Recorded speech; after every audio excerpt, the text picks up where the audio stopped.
Hello and welcome to Disastrous History.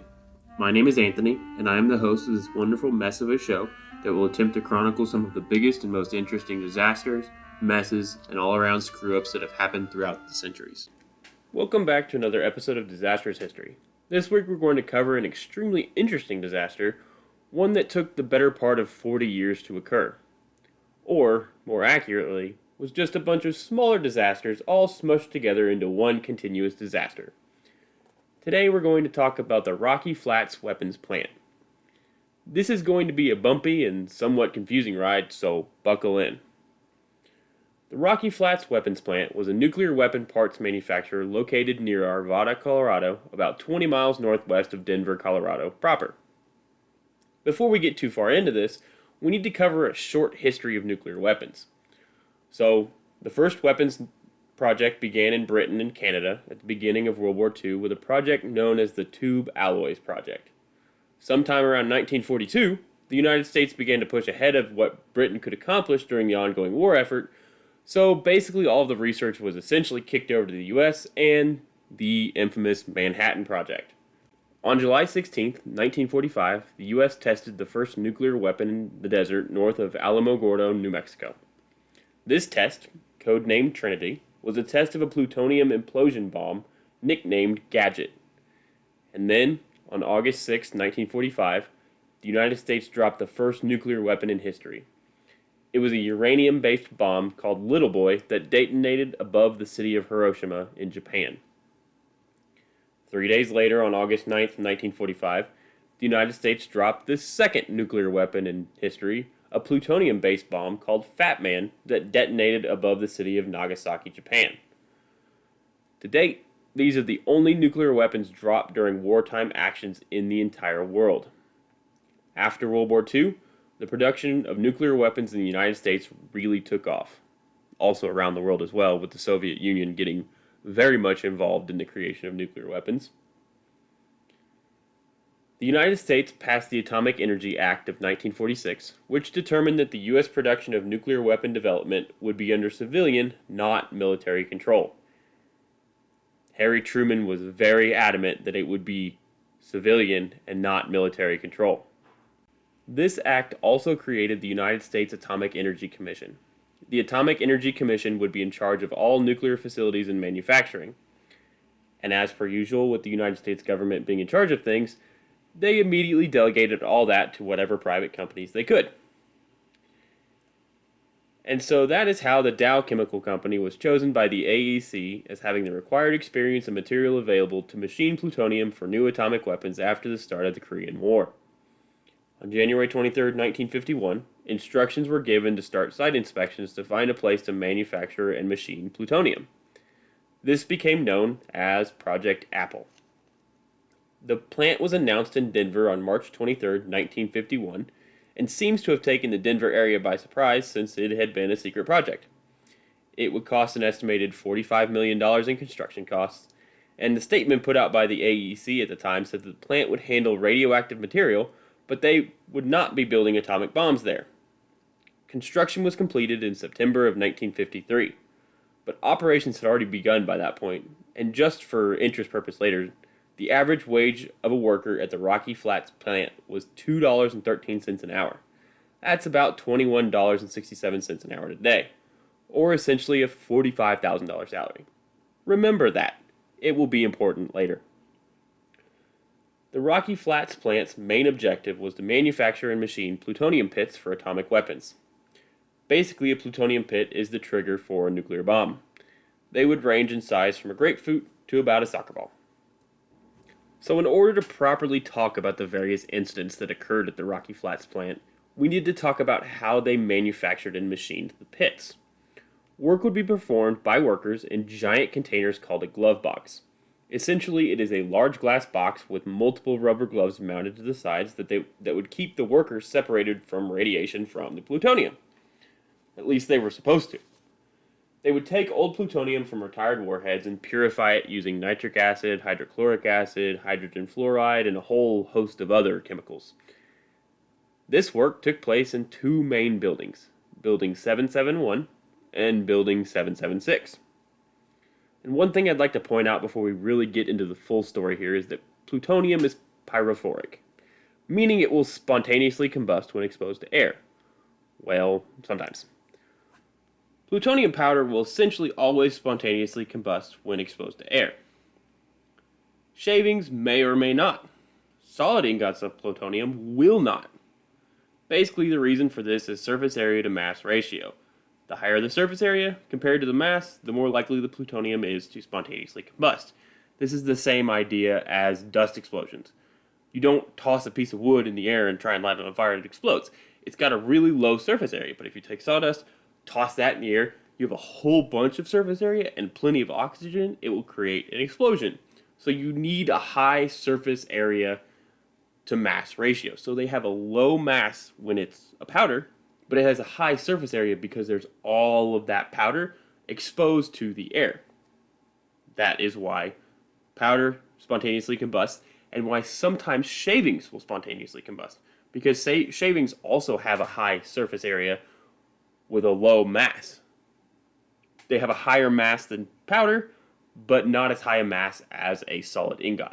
So that's why plutonium spontaneously combusts when it is a powder, and sometimes when it's shavings, and not when it's an ingot.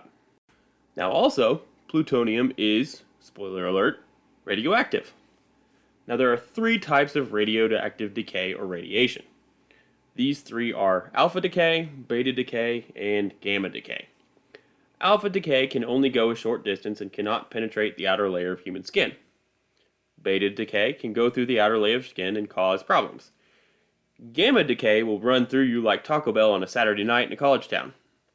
Plutonium tends to gather in the liver and skeleton and can cause cancer. It's pretty much all bad all the time. Although if you are forced to ingest some plutonium, which I do not recommend, it is by far better to eat it than inhale it, since it takes a significantly longer time to be absorbed through the contact inside your body than if you inhale it. If you inhale it, it will be absorbed in your body much, much faster than if you eat it. So if you see a bar of plutonium or dust plutonium, just go ahead and take a handful and shove it in your mouth and eat it. Don't actually do that, but you could and have problems, but less problems than if you went ahead and snorted a line of plutonium. Please don't snort a line of plutonium. That would be bad. Basically, that's a long way of saying just don't be exposed to plutonium. And if you are exposed, if you don't have a meter, you aren't going to know you're exposed because it's odorless and colorless and tasteless, and it's just basically iocane powder from The Princess Bride. Alright, enough about snorting plutonium. Let's get to the story. The Rocky Flats plant began to work on creating plutonium pits in 1952. It would only take 5 years for the first major incident to occur at the super secretive plant on the Flat Plateau up northwest of Denver. On September 11, 1957, the first major fire broke out in room 180 of Building 771. Notice I said first major fire. There were almost certainly fires before this, but this is the first one recorded. And recorded is generous in this sense. A ton of information about the goings-on at Rocky Flats are still classified. Oh, and also if plutonium caught on fire, sometimes workers would just douse it with machining oil or whatever they could find themselves, because this place was a hellhole, as you will find out. So anyway, that night, around 10 p.m. on September 11th, a fire started in one of the glove boxes. Firefighters responded when the workers couldn't put out the fire and had tried to pump carbon dioxide into the glove box to put out the fire. That didn't work. So then they decided to use water and got the fire out by 10:38 p.m. Everything all good, right? Right, guys? Everything's fine? Not even remotely. You see, while they were putting out that fire in the glove box, unbeknownst to them, it had spread into the ventilation system above them, where it had begun to burn unchecked. And then everything went real bad. An explosion from a collection of various gases from the decomposing plutonium and dust ripped through the ventilation system. The force of the explosion ripped the lead cap helping to prevent plutonium from escaping the ventilation system off the smokestack and blew flames 200 feet into the air. This released a giant plutonium cloud that wafted down over the nearby town and Denver itself.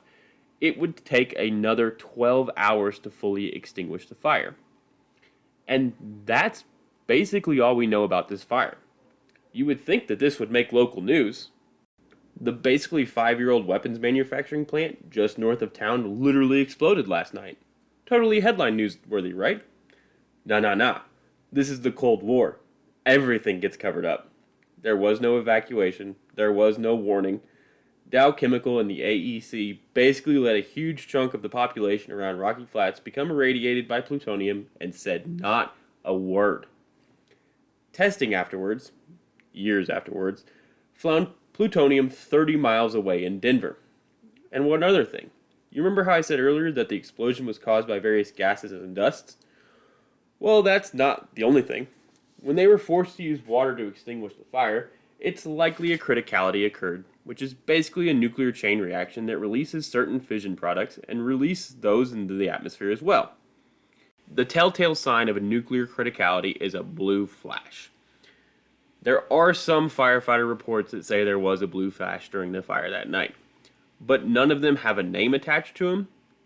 But I tend to believe that there was a criticality that night. The reason I think that there was a criticality that night, which the Department of Energy, which is what the Atomic Energy Commission became, denies that there was a criticality that night. They still deny it to this day. The issue with that is there is evidence around where Rocky Flats plant used to be of 2 isotopes. Those 2 isotopes are strontium-90 and cesium-135. Those isotopes only occur after nuclear fission. Strontium-90 is even listed in a 2005 Agency for Toxic Substances and Disease Registry report for the CDC. So either someone dropped a nuke on Denver and we all collectively forgot, or the DOE is lying that a criticality occurred somewhere near the Rocky Flats plant. It might have been the night of 1957 fire. We don't know. We might know one day whenever they finally declassify all the documents, but there had to have been a criticality at Rocky Flats plant. Oh, and the other thing, no one has any idea how much plutonium was actually released that night because the filters that would measure it were so dirty they couldn't measure, or they were destroyed in the explosion. And one of their solutions to preventing another fire was to create an incinerator inside the building to burn off plutonium-contaminated waste. Because apparently they didn't release enough plutonium into the atmosphere with the accidental fire, they decided they had to do it on purpose. And it would take 12 years for literally any of this to be released to the public. Not the radiation, they'd already gone ahead and released that to the public. But the information that the radiation had been released, that the plutonium had been released during the fire. From 1957 to 1969, the only people that knew that it occurred were the people at the Rocky Flats plant, the AEC, Dow Chemical, and probably the firefighters. But that's okay. Rocky Flats could go 12 years without having something else terrible go on between the next disaster, right? Right? Wrong. One of the things that they needed to figure out was where to store the waste that they had contaminated with plutonium and uranium. I didn't mention this earlier, but plutonium is essentially derived from uranium that is bombarded with, deuterium, which is an isotope of hydrogen. After the bombardment, it becomes neptunium, which then decays into plutonium. So they needed uranium to get more plutonium, and then had waste of both on site. And they needed something to do with it. The first plans, if you want to call them plans, were to just leave it wherever they put it, but it became an eyesore outside buildings and drums began to explode occasionally. So they decided to dig a trench, and they buried all that waste in trenches. Good choice. Not. Oh, but then they dug 10 more. And when that didn't go super efficiently, they made a giant mound built out of dirt and radioactive waste. They just add another layer and cover it with more dirt. And then that got too full and tall. So the decision was made to have a pad called Pad 903 in which they put the radioactive waste oil in 55-gallon steel drums. How many steel drums? 5,240 of them. Now, in hindsight, this was a stupid decision. Also, this was a stupid decision in foresight. But this was the 50s and 60s. All that mattered was sticking it to the Soviet Union. So they just left these steel drums out in the elements. And obviously, they rusted and began to leak. For years. They did realize the barrels were leaking at one point and decided to put a rust inhibitor inside the barrels, but that only works if the barrels aren't already leaking, which these were, so it was pointless. But out of sight, out of mind, and they built a fence around it and posted high radioactive signs around, and promptly just let it sit there. Then, in 1967, Rocky Flats plant got absolutely pounded with rainstorm after rainstorm. This washed out some of the radioactive soil from around the 903 pad. So they scooped the dirt up and plopped it back behind the fence. Someone with half a brain realized that this would keep happening, so they made the decision to begin cleanup of the 903 pad. I did say half a brain, because instead of sealing the barrels before moving them, they just picked them up and moved them, so they began to slosh their contents out on the road as they were driving away. This made the road radioactive, and workers tried their best to cover up the radioactive parts with more asphalt, but that didn't work because, duh. So they had to rip the entire road up. But terrible ideas appear to be standard for Rocky Flats. After they got all the barrels out, they had to figure out what to do about all the contaminated grass and weeds in the area. Someone had the bright idea of let's just burn it all, then grade it over with a bulldozer, which just had a buttload of leaking plutonium-contaminated waste. So, predictably, when they set it all on fire, they allowed it to escape into the air. Which, duh. They just had a fire 10 years ago that released a bunch of plutonium into the air, and then they decided to just do it again themselves, on purpose this time instead of on accident. It takes a lot of talent to be this willfully incompetent, because who in their right mind looks at a bunch of radioactive plants and is like, you know what we should do? We should burn it. But it's not going to get any better. Because then they couldn't figure out who should pay for what or how to deal with it, so they let the now open patch of dirt that is still contaminated with plutonium sit in the open for an entire year. It got rained on, and snowed, and wind, and whatever the hell else came through there, allowing for even more plutonium and uranium to escape and contaminate even more places. Eventually, they just decided to pour a giant concrete slab over it and call it good. Because that is this kind of solution that I would expect from this amount of incompetence in what is basically the 15th year of their operation. At some point during all this, Dow realized that they were running out of room for buildings because they had kept having to find some places to store all this waste. So what did they do to fix that? If you guess they set up open pits and incinerators to burn off waste, well, I'm worried about your sanity, because that's exactly what they decided to do. To their credit, it was only supposed to be, quote, non-contaminated waste. But considering that essentially everything in that facility was contaminated, that seems highly unlikely. Also considering that they just burned off a whole bunch of contaminated waste, literally like a couple years ago, it probably was all contaminated waste. They would burn the stuff off until they couldn't burn anymore, then shove a bunch of dirt in it and build a building over it. Good stuff. Great ideas. Excellent plan. But we're still not done with terrible things happening at Rocky Flats. No. Because then in 1969, they had yet another fire. Well, before we get into that, they likely had hundreds of fires before this fire, but workers would just put the burning plutonium out by dunking it in oil with their hands, because that was just a thing they did. I've seen estimations of 400 to 600 fires at Rocky Flats plant throughout the 1960s. But there is no official record because they either A, did not keep track of all the fires, or B, that number still remains classified. It's likely that it's a bit of both, that some of these fires were just small, spontaneously combusting plutonium fires that workers were just like, I'm going to pick it up and put it in oil or dump some oil on it. And it's also likely that there were more fires that were recorded and were worse than advertised, and they just have not been declassified yet. So, on May 11th, 1969, a fire broke out in the processing section of a different plutonium processing building, Building 776.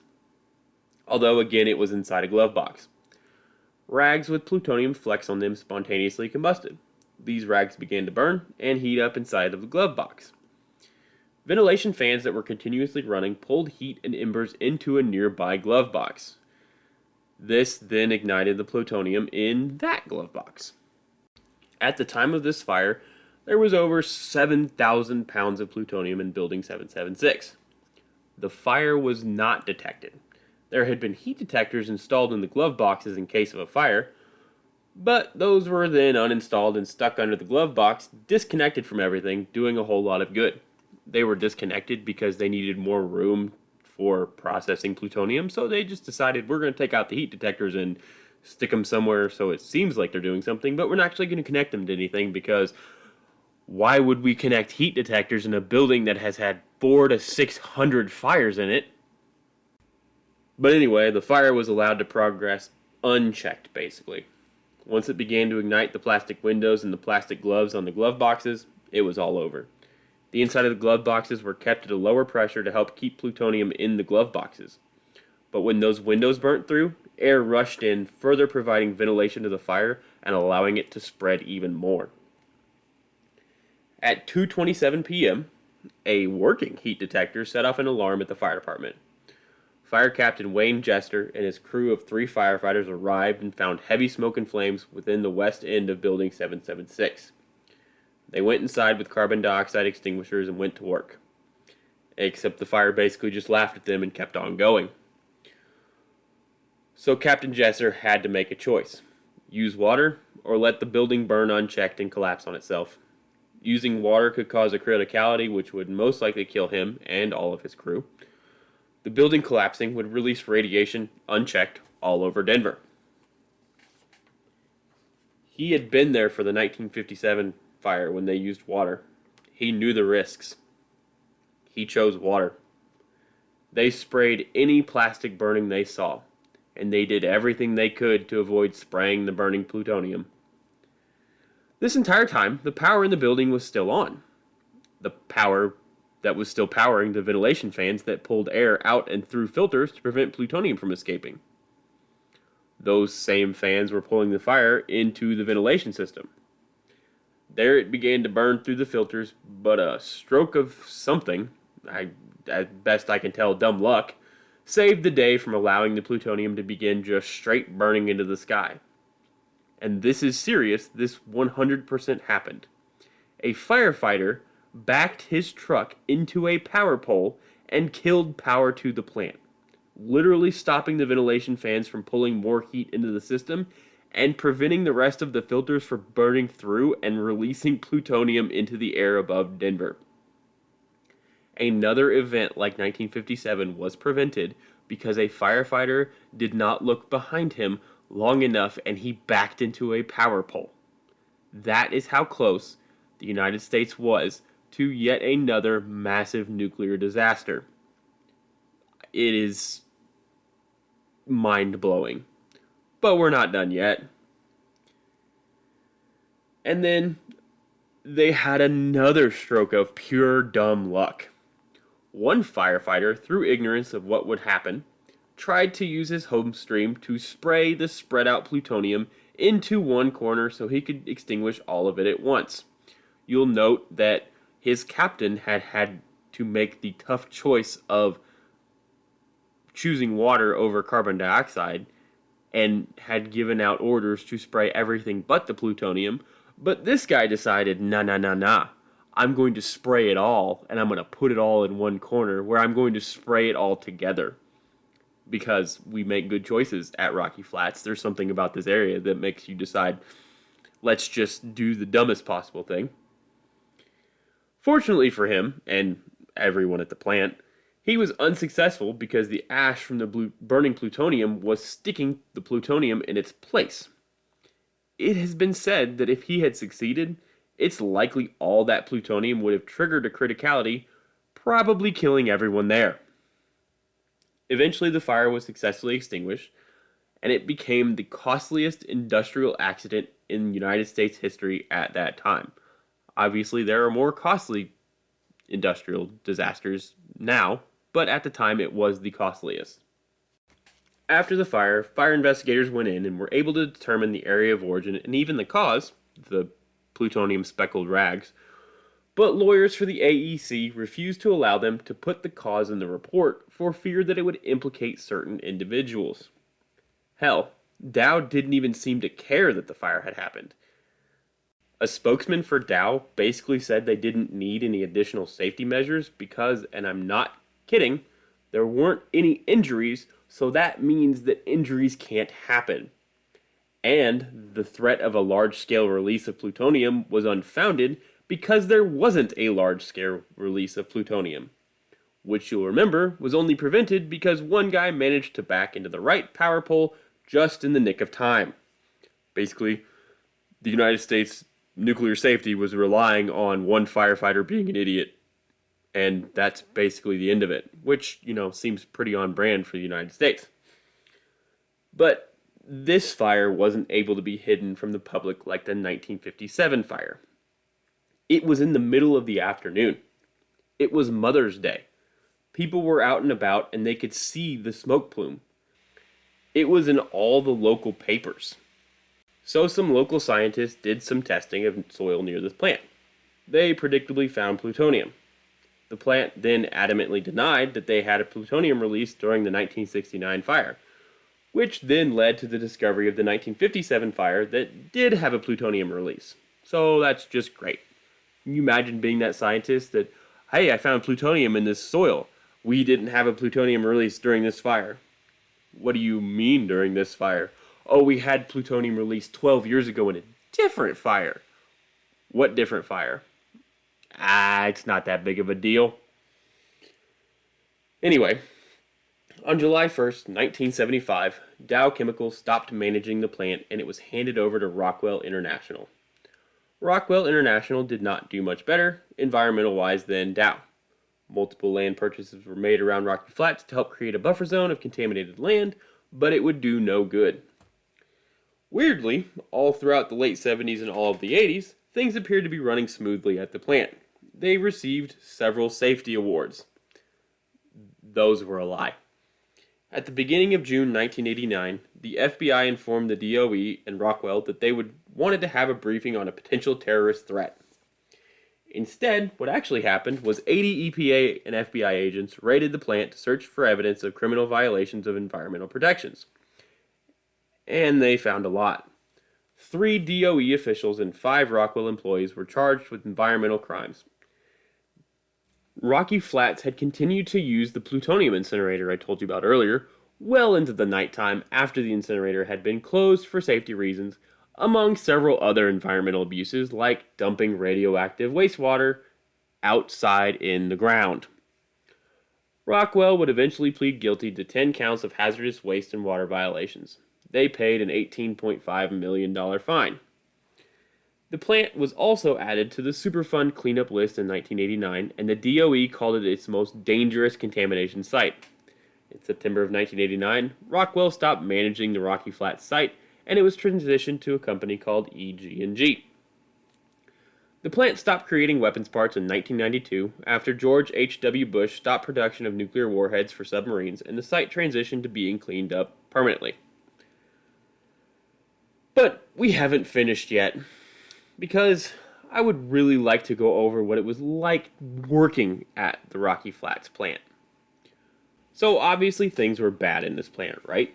Like, things are constantly on fire, there is radioactive waste literally everywhere, it is terrible. But somehow the reality is so much worse.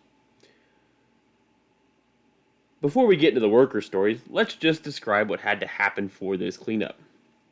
Somehow, 1,100 pounds of plutonium was lost in ductwork, steel drums, glove boxes, and inside the walls all over Rocky Flats plant. So cleanup workers had to go in and figure out how to get all of that plutonium out, which is very important because, again, plutonium is radioactive.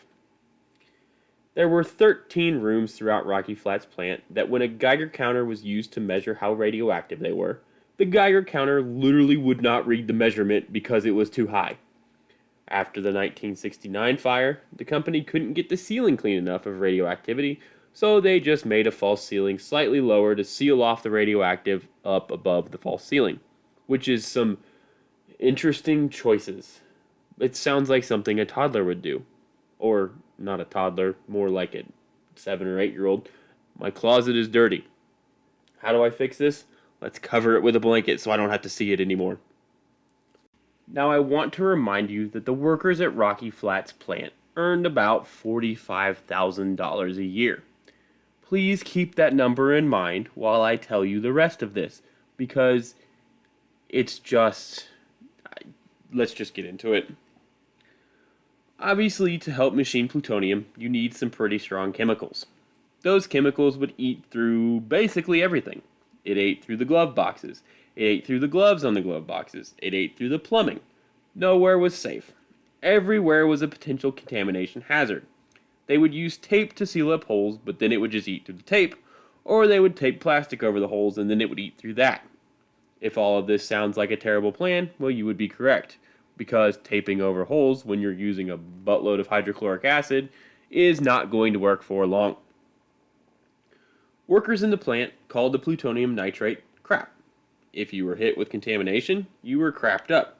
If you exceed the government's annual radioactive dose limits, then you were crapped out and had to work a desk job. That is if they actually took the measurements. Again, $45,000 a year. And Building 771 we talked about earlier, the location of the 1957 fire, was so notorious for plutonium leaks, it was called the Hole. A man named Jim Kelly worked in the hole for 23 years. One day he had a huge drum of plutonium literally dumped on him. Those types of things were regular occurrences. One worker was working in the glove box when he felt something warm running down his leg. Hoping desperately someone was peeing on him, he was horrified to learn that it was plutonium nitrate. This was just constant. Just constantly people were exposed to radiation. And sometimes they wouldn't even know it. You can't see it or taste it or smell it. It's literally iocane powder. It's just there all the time. One worker died of brain cancer at the age of 31 after working a plutonium pipe for most of his career. Shockingly, not. His brain was allegedly lost before the government could check for radiation. Staying in Building 771, we have Room 141, which contained a pump that leaked so often the room constantly had a flood of about 2 inches of plutonium nitrate on the floor. Eventually, the people there just gave up trying to clean the room because the radiations wouldn't fall below infinity, and so they just welded the door shut. Again, we apparently make terrible choices in the area of Rocky Flats plant, because instead of trying to clean up this or fix the leak on the pump, they just decided, it's not worth it, let's just weld it shut and forget it's there. The readings on radioactivity in this room were literally infinity. It broke the scale. That is insane. And then it's going to get worse. Sometimes the plutonium nitrate would fill up in the glove box. This could lead to a dreaded criticality, so they literally pulled a drain out of the glove box and let all the plutonium nitrate flood onto the factory floor. And then they would have to get down on their hands and knees and scrub the floors. By hand. $45,000 a year. But sometimes that wouldn't work. It would seep into the concrete. So they would just paint epoxy over the radioactive spots. Some areas in the plant just looked like purple and brown polka-dotted rooms. One glove box was so radioactive They just painted the entire thing with brown epoxy. Good stuff. $45,000 a year. After the 1969 fire, workers had to go into the building ducts to scrub away the radioactivity. Literally, they were crawling through the ductwork in the ceiling, trying to scrub away the radioactivity in the building. Jim DeAndrea spent 2 years crawling through ductwork in 3 pairs of coveralls, a full face mask, and a hood, scrubbing away with a sponge in radiation levels that read infinity. One day, he accidentally caught his hand on a jagged edge of sheet metal and was contaminated. Officials tried to wash the radiation off with cold water, but he was still registering as radioactive. Then they tried rubbing him with a brush. Still there. Then they doused his hand with bleach. Still radioactive. So, they have washed his hand with cold water and that didn't work. They tried scrubbing his hand raw with a brush. That didn't work. They doused his entire hand with bleach. That didn't work. So, what was the one option left? Well, this is horrifying, but they took out a scalpel and peeled away layer after layer after layer of skin on his hand until the radiation was gone. They literally cut layers of skin off of his hand until the radiation was gone. And then he just went right back to working. Because again, this was the Cold War, and they had to beat the Soviets at everything. Employees would wear what are dosimeter badges. Basically, you wear them, you are exposed to radiation a certain amount, and they're supposed to read it. When you reach that point for the max amount of dosage of radiation for the month, then you're supposed to come out and sit out for the month. What they would do in actuality is they would go once a month, they would collect all the badges, and then say you're good and give you another one. What really happened was all of those badges said that the workers basically received 10 times what they should have in radiation every single month, every time they worked there. Now, a lot of the Rocky Flats employees are sick. They have various forms of cancer, and a lot of them have a disease called berylliosis, which is basically a lung disease from exposure to beryllium, which the United States does pay for because it's unlikely they were exposed to beryllium anywhere besides at Rocky Flats. But the United States does fight paying for cancer because there are a lot of ways to get cancer, and it's very hard to prove that the cancer they got was from Rocky Flats plant. That is ridiculous in my opinion, but that's the story they're sticking with. In actual accidents at the plant, there were maybe 2 or 3 deaths, and 2 of those were by being hit by vehicles. So if you want to take safety in the strictest sense of, but did you die? Then technically Rocky Flats was fairly safe. But we are not going to do that because that is a ridiculous premise. So Rocky Flats was not safe. They were constantly exposed to radiation, and many of them have various forms of cancer that did end up killing them. So the Rocky Flats plant's actual death toll is in the at least hundreds at this point, if not thousands. But if you ask the Rocky Flats employees what they thought of the safety at the plant, then they're going to tell you it was safe because they were there to fight the Soviet Union and make bombs that would fight the Soviet Union and prevent the Soviet Union from attacking the United States. Rocky Flats would end up making over 70,000 plutonium pits throughout its entire bomb manufacturing process. But that's not all of the ridiculousness at Rocky Flats. Some of the equipment in Building 776 after the 1969 fire was so radioactive, the plant said to hell with it and wheeled all of the equipment into room 127, which they then sealed with 18 inches of concrete. That is how radioactive this stuff was. Cleanup at the Rocky Flats plant has been going on for years. In 1994, the location was renamed the Rocky Flats Environmental Technology Site. The last contaminated building and plutonium were shipped out in 2003. In 2007, about 4,000 acres of the site was transferred to the U.S. Fish and Wildlife Service for the Rocky Flats National Wildlife Refuge. Luckily, several studies related to cancer have concluded that there have not been larger instances of cancer related to plutonium exposure in the Denver area in the general civilian population, and specifically around the area where Rocky Flats was located in the general population. This has no bearing on increased cancer rates among workers at Rocky Flats. And there are some locations around Rocky Flats that will remain slightly radioactive for the next several thousand years, since plutonium's half-life is about 24,000 years. The Department of Energy continues to monitor the site for contamination and will for the foreseeable future. However, there's a problem with this. There is apparently a map that not many people have seen that shows where all of the contaminated waste was buried around Rocky Flats plant, which was a huge area. And the government decided that anything below 6 feet of dirt was allowed to have whatever level of radiation was there. There was no cleaning below 6 feet of dirt. So if they just dug past 6 feet, then there could be a buttload of radiation down there.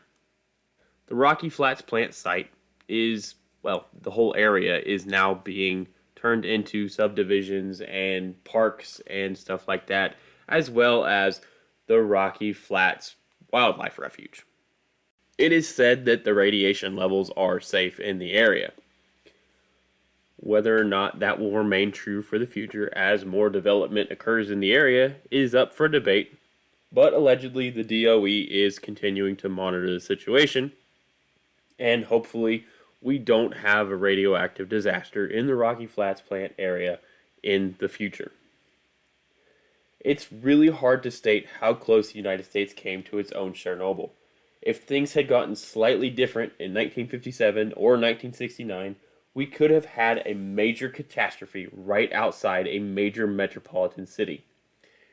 Instead, we just had one of the most radioactive locations in the entire world.